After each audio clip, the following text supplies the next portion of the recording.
సాక్షాత్తు ఆ వెంకటేశ్వర స్వామి వారు భూమి పైన ఆవిర్భవించిన మాసమే పురటాసి మాసం. ఈ మాసంలో వచ్చే శనివారాలే తిరుమల శనివారాలు. ఈ పురటాసి మాసంలోనే ఆ వైకుంఠ దేవుడు అంటే వెంకటేశ్వర స్వామి వారు వైకుంఠం నుండి ఈ కలియుగంలో విగ్రహ రూపంలో ఆవిర్భవించారని మనకి పురాణాలు అయితే చెబుతున్నాయి. అంటే పురటాసి మాసం ఈ 2025 సంవత్సరంలో సెప్టెంబర్ 17వ తేదీన బుధవారం నుండి ప్రారంభమై అక్టోబర్ 17వ తేదీన శుక్రవారంతో ఈ పురటాసి మాసం అనేది ముగుస్తుంది. ఈ మాసంలో వచ్చే శనివారాలనే తిరుమల శనివారాలు అని అంటారండి. అయితే ఈ తిరుమల శనివారాలు ఈ సంవత్సరం ఎన్ని వచ్చాయంటే మొత్తం 4 వచ్చాయండి.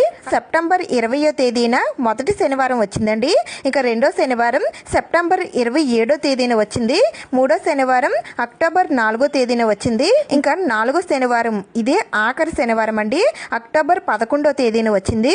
అందుకనే మనకి ఈ సంవత్సరం 4 తిరుమల శనివారాలు అయితే వచ్చాయండి. ఈ మాసంలో వచ్చే శనివారాలు పవిత్రమైన రోజులుగా భావిస్తారండి.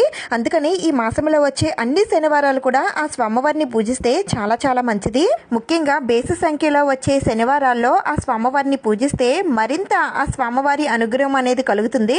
అంటే మొదటి శనివారం లేదా మూడో శనివారం ఆ స్వామివారిని ప్రత్యేకంగా భక్తి శ్రద్ధలతో పూజించాలి. ఒక్క వారమే మాకు కుదురుతుందని అనుకునేవారు మూడో శనివారం ఆ స్వామివారిని పూజిస్తే చాలా చాలా మంచిదండి.